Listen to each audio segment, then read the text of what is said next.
साथियों नमस्कार। आज हम प्रश्नावली 1.2 के प्रश्न करेंगे और इसमें पहला प्रश्न है, नीचे दिए गए कथन सत्य है या असत्य है, कारण के साथ अपने उत्तर दीजिए। यानी सत्य और असत्य बताने के साथ कारण भी हमें बताना है। तो यहाँ देखो पहला प्रश्न है, प्रत्येक अपरिमेय संख्या एक वास्तविक संख्या होती है। तो ये जो हमारा कथन है वो सत्य है। अब सत्य क्यों है तो इसको समझो। देखो हम जानते हैं कि जो वास्तविक संख्याएं होती है उसमें परिमेय और अपरिमेय दोनों ही संख्याएं सम्मिलित होती है ना। तो अगर कोई पूछे कि क्या प्रत्येक परिमेय संख्या वास्तविक संख्या है तो हमारा ये कथन सत्य होगा। क्या प्रत्येक अपरिमेय संख्या वास्तविक संख्या है तो भी हमारा कथन क्या होगा, सत्य होगा। लेकिन अगर ऐसा पूछ ले कि प्रत्येक वास्तविक संख्या परिमेय संख्या होती है तो ये कथन असत्य हो जाएगा। क्यों? क्योंकि वास्तविक संख्याओं में अपरिमेय संख्या भी आती है। तो हम प्रत्येक संख्या को ऐसा नहीं कह सकते कि वो परिमेय ही होगी। बात समझ में आई? तो ये जो हमारा कथन है वो सत्य होगा। क्यों? क्योंकि वास्तविक संख्याओं के समुच्चय में परिमेय तथा अपरिमेय दोनों ही संख्याएं आती है ना। तो हम यहाँ लिख सकते हैं सत्य, क्योंकि वास्तविक संख्या में परिमेय तथा अपरिमेय दोनों ही संख्याएं होती है। ठीक है। प्रश्न संख्या 2 है, संख्या रेखा का प्रत्येक बिंदु रूट एम के रूप का होता है जहां एम एक प्राकृत संख्या है। तो देखो ये कथन जो है हमारा असत्य है। अब इसको समझना बहुत इंपॉर्टेंट है, क्यों है ये कथन जो है असत्य। तो देखो यहाँ पर ये कह रहा है कि रूट एम का रूप है कौन? संख्या रेखा का प्रत्येक बिंदु, है ना। और एम यहाँ क्या है? एम एक प्राकृत संख्या। अब प्राकृत संख्या क्या होती है? वे संख्याएं जो एक से प्रारंभ होकर अनंत तक चलती है उन्हें हम प्राकृत संख्या कहते हैं। यानी अगर इस रूट के अंदर में 1 रखता हूं तो मुझे 1 मिलेगा, रूट 2 रखता हूं तो मुझे 1.141 ऐसा एक मान, अपरिमेय मान मिलेगा, है ना। रूट 3 का भी कोई मान मिलेगा। रूट 4 का मान कितना होता है? 2 होता है, हम सब जानते हैं। रूट 9 का मान कितना होता है? 3 होता है। ठीक है। तो यहाँ पर देखो, यहाँ हमें रूट के अंदर जो भी मैं प्राकृत संख्या रख रहा हूं तो मुझे सारे जो मान है वो कैसे मिल रहे हैं? धनात्मक मिल रहे हैं। एक भी मान जो है मुझे ऋणात्मक नहीं मिल रहा है। जबकि संख्या रेखा में क्या होता है? संख्या रेखा में बीच में 0 होता है, इस तरफ सारी धनात्मक संख्याएं होती है, इस तरफ सारी ऋणात्मक संख्याएं होती है। तो रूट और एम जहां प्राकृत संख्या है रखने पर मुझे कोई भी संख्या ऋणात्मक नहीं मिल रही है। इसका मतलब संख्या रेखा का प्रत्येक बिंदु रूट एम के रूप का नहीं होता है ना। यहाँ पर प्रत्येक बिंदु की बात कर रहा है, जबकि हमारे पास कुछ ऐसे भी बिंदु है जिनके मान कैसे हैं? ऋणात्मक है। अब वो तो मुझे मिल ही नहीं रहे। बात समझ में आई? इसलिए ये जो कथन है हमारा क्या हो जाएगा? असत्य हो जाएगा। अब इसका कारण देखो, कारण हो जाएगा क्योंकि किसी भी प्राकृत संख्या का वर्गमूल, है ना। ये जो प्राकृत संख्या है उसका हम क्या ले रहे हैं? वर्गमूल ले रहे हैं ना। तो प्राकृत संख्या का वर्गमूल के मान, इनके जो मान है वो ऋणात्मक नहीं होते हैं। ये हमारा उत्तर हो जाएगा। यहाँ का की जगह के कर देना, है ना। क्योंकि किसी भी प्राकृत संख्या के वर्गमूल के मान ऋणात्मक नहीं होते हैं। तीसरा प्रश्न है, प्रत्येक वास्तविक संख्या एक अपरिमेय संख्या होती है। तो देखो हमने सबसे पहला ही प्रश्न समझा था, अब ये इसका उल्टा पूछ रहा है। ये कह रहा है क्या प्रत्येक वास्तविक संख्या एक अपरिमेय संख्या होती है क्या? तो ये कथन हमारा क्या हो जाएगा? असत्य हो जाएगा, है ना। प्रत्येक वास्तविक संख्या परिमेय भी हो सकती है और अपरिमेय भी हो सकती है, दोनों हो सकती है। ठीक है। लेकिन कथन क्या कह रहा है कि प्रत्येक वास्तविक संख्या क्या केवल अपरिमेय ही होगी क्या, है ना। इसलिए ये हमारा कथन क्या हो जाएगा? असत्य हो जाएगा। तो उत्तर आएगा असत्य, क्योंकि प्रत्येक वास्तविक संख्या परिमेय या अपरिमेय हो सकती है। प्रश्न संख्या 2 है, क्या सभी धनात्मक पूर्णांकों के वर्गमूल अपरिमेय होते हैं? तो इसका उत्तर होगा नहीं। अब क्यों, इसको समझो। ठीक है। इसका उत्तर नहीं क्यों है? इसका कारण ये है, धनात्मक पूर्णांक का मतलब हो गया प्राकृत संख्या, यानी जो ये संख्या जो 1 से प्रारंभ होकर अनंत तक चलती है ना। और अगर मैं उनका वर्गमूल लेता हूं तो क्या मुझे सिर्फ अपरिमेय संख्या मिलेगी? मुझे परिमेय संख्या भी उसमें मिलेगी। कैसे? अब इसको समझो। जैसे अगर मैं 1 लेता हूं रूट के अंदर, यानी 1 का वर्गमूल लेता हूं तो मेरा उत्तर कितना आता है? 1। ये 1 क्या है? परिमेय संख्या है ना। रूट 2 लेता हूं तो मेरा उत्तर क्या आएगा? 1.141 और ये मान लगातार चलता रहेगा। ये कैसी संख्या है? ये एक अपरिमेय संख्या है ना। इसी प्रकार अगर मैं रूट 4 यानी 4 का वर्गमूल लेता हूं तो मेरा उत्तर क्या आता है? 2। वापस ये कैसी संख्या है? परिमेय संख्या है। अब देखो आप प्रश्न पढ़ो ध्यान से, क्या सभी धनात्मक पूर्णांकों के वर्गमूल अपरिमेय होते हैं क्या? देखो कुछ परिमेय हो रहे हैं और कुछ अपरिमेय हो रहे हैं। आई बात समझ में? इसलिए हमारा उत्तर क्या होगा? नहीं। अब प्रश्न आगे क्या है? यदि नहीं तो एक ऐसी संख्या के वर्गमूल का उदाहरण दीजिए जो एक परिमेय संख्या है ना। तो वो उदाहरण क्या है? वो उदाहरण हो जाएगा उदाहरण रूट 4। क्या हो जाएगा? रूट 4, क्योंकि रूट 4 का मान कितना होता है? 2 होता है, जो कि एक परिमेय संख्या है ना। यहाँ आगे लिख दो परिमेय संख्या।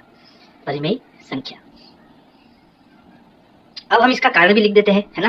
क्या कारण है कि इसका उत्तर नहीं है? तो इसका उत्तर है क्योंकि किसी भी किसी भी धनात्मक पूर्णांक का वर्गमूल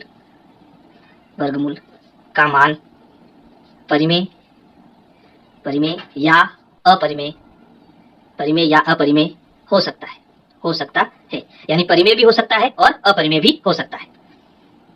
प्रश्न संख्या 3 है, दिखाइए कि संख्या रेखा पर √5 को किस प्रकार निरूपित किया जा सकता है। यानी अब जो है हमें संख्या रेखा पर √5 का स्थान बताना है। तो इसके लिए हम क्या करते हैं, हम एक समकोण त्रिभुज की सहायता लेंगे, है ना। देखो समकोण त्रिभुज के अंदर हम जानते हैं कि जो 90 डिग्री के सामने वाली भुजा है उसे हम कर्ण कहते हैं। अगर ये कोण थीटा है ना, कोई कोण है, तो इसके सामने वाली भुजा को हम क्या कहते हैं, लंब कहते हैं। और जो ये नीचे वाली भुजा है इसको हम क्या कहते हैं, आधार कहते हैं। अब हमें संख्या रेखा पर किसको बताना है, √5 को बताना है ना। तो हम क्या करेंगे, हम पाइथागोरस प्रमेय यानी बोधायन प्रमेय का सूत्र लगाएंगे और पहले ये पता करेंगे कि √5 मुझे कैसे मिलेगा, है ना। तो बोधायन प्रमेय से हम जानते हैं कि कर्ण स्क्वायर बराबर आधार स्क्वायर प्लस लंब स्क्वायर होता है। ठीक है, अब मुझे कितना चाहिए, कर्ण √5 चाहिए। तो इसके लिए अगर मैं आधार, है ना, यहाँ ध्यान देना, आधार अगर मैं 2 लेता हूँ और लंब अगर 1 लेता हूँ तो क्या मुझे √5 मिलेगा या नहीं, पहले ये चेक करते हैं। तो आधार मैंने कितना लिया, 2 लिया, लंब कितना लिया, 1 लिया। चलो अब इसको सॉल्व करो। 2 का वर्ग कितना होता है, 4, 1 का वर्ग 1 ही होता है। 4 और 1 कितना हुआ, 5, और बराबर के इस तरफ क्या चल रहा है, कर्ण की घात 2 चल रहा है, यानी कर्ण का वर्ग चल रहा है। अब इस वर्ग को हम उधर भेजेंगे तो ये क्या हो जाएगा, वर्गमूल हो जाएगा। तो वर्ग इधर जाएगा तो वर्गमूल हो जाएगा, और अंदर कितना है, 5, है ना। यानी अगर मुझे √5 चाहिए तो आधार कितना होना चाहिए, 2 इकाई होना चाहिए, और लंब कितना होना चाहिए, 1 इकाई होना चाहिए। अब देखो, अब हम करते हैं संख्या रेखा पर √5 का स्थान। तो इसके लिए सबसे पहले हम एक सरल रेखा बनाएंगे।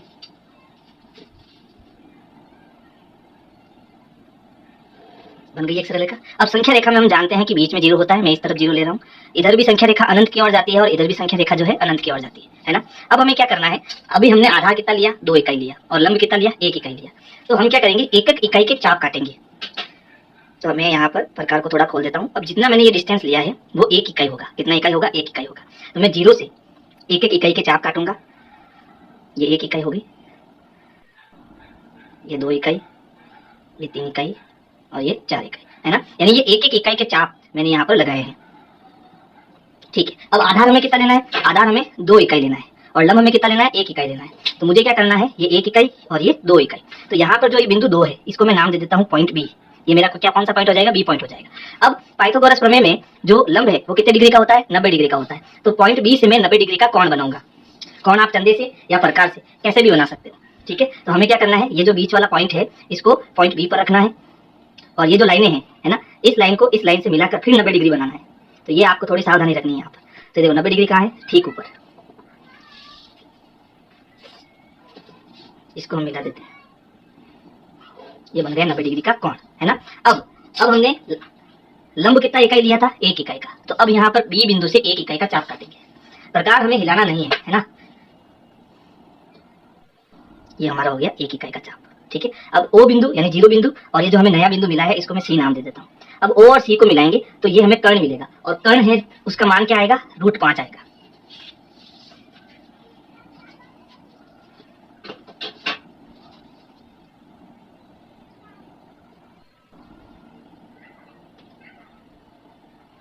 ये हमारा हो गया √5।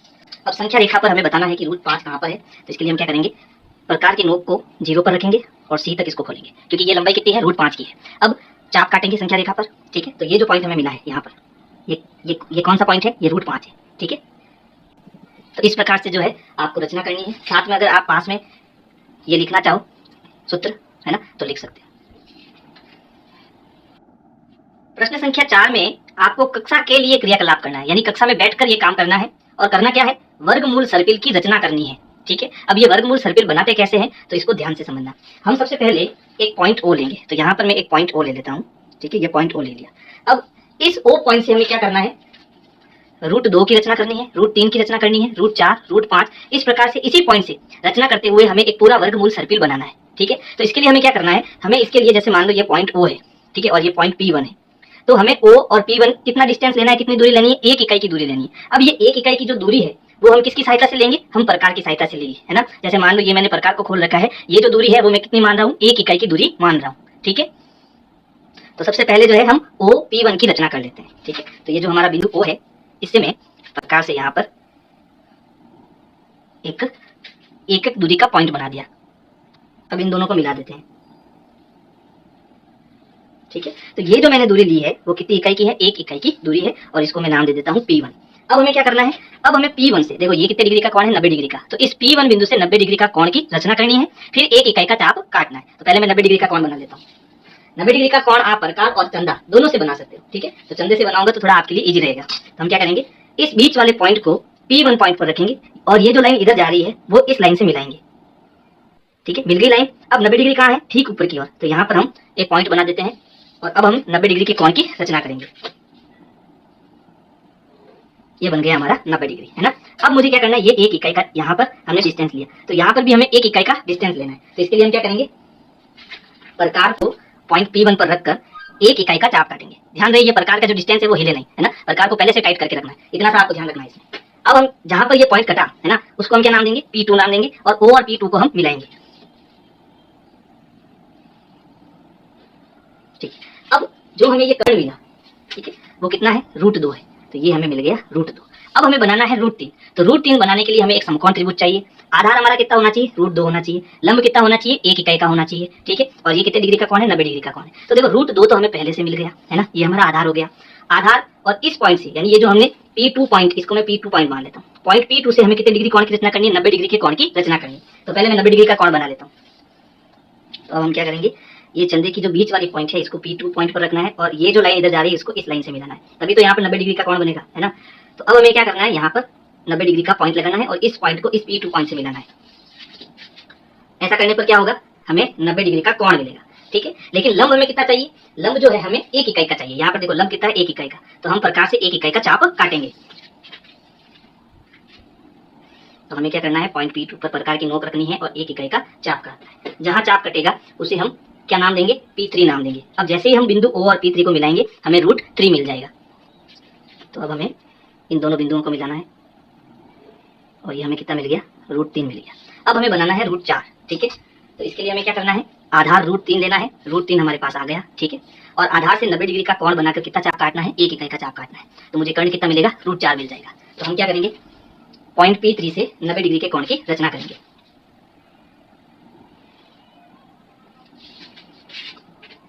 इस पॉइंट को हमें P3 पॉइंट से मिलाना है। अब ये जो लंब है कितने इकाई का चाप काटना है, 1 इकाई का चाप काटना है। तो पॉइंट 3 से ये हमने 1 इकाई का चाप काटा, तो जो पॉइंट हमें मिलेगा उसे हम P4 नाम देंगे। अब बिंदु P4 और O को हमें मिलाना है, ठीक है। तो ये जो कर्ण हमें मिलेगा वो कितना मिलेगा, √4 मिलेगा। अब हमें √5 बनाना है। तो देखो हमें क्या करना है, √5 बनाने के लिए आधार कितना लेना है, √4, ठीक है, और लंब कितना लेना है, 1, और यहाँ 90 डिग्री के कोण की रचना करेंगे। तो हम क्या करेंगे, इसे हम आधार मानेंगे, और पॉइंट P4 से 90 डिग्री के कोण की रचना करेंगे। तो ये हो गया हमारा 90 डिग्री, ठीक है। यानी कि हमें हर बार यही काम करना है, और ऐसा जब हम करते रहेंगे तो हमें पूरा एक वृत्त मिलेगा, एक सर्कल मिलेगा, है ना। इसी को हम वर्गमूल सर्पिल कहेंगे। इस पॉइंट को और P4 पॉइंट को हम मिलाएंगे, ठीक है। अब हमें क्या करना है, 1 इकाई का चाप काटना है। तो हम प्रकार की नोक को जो है P4 पर रखेंगे और एक चाप काटेंगे, ठीक है। तो हमें क्या मिलेगा, ये जो जहां चाप कटा है इसे हम P5 नाम देंगे, ठीक है। इस पॉइंट को हमें O पॉइंट से मिलाना है।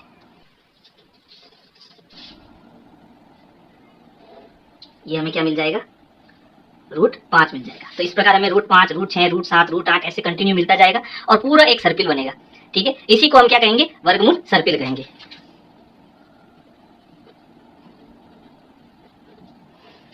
और ये जो हमने यहाँ पर दूरियां ली वो कितनी ली, 1 इकाई की, सब जगह पर। समझ आया।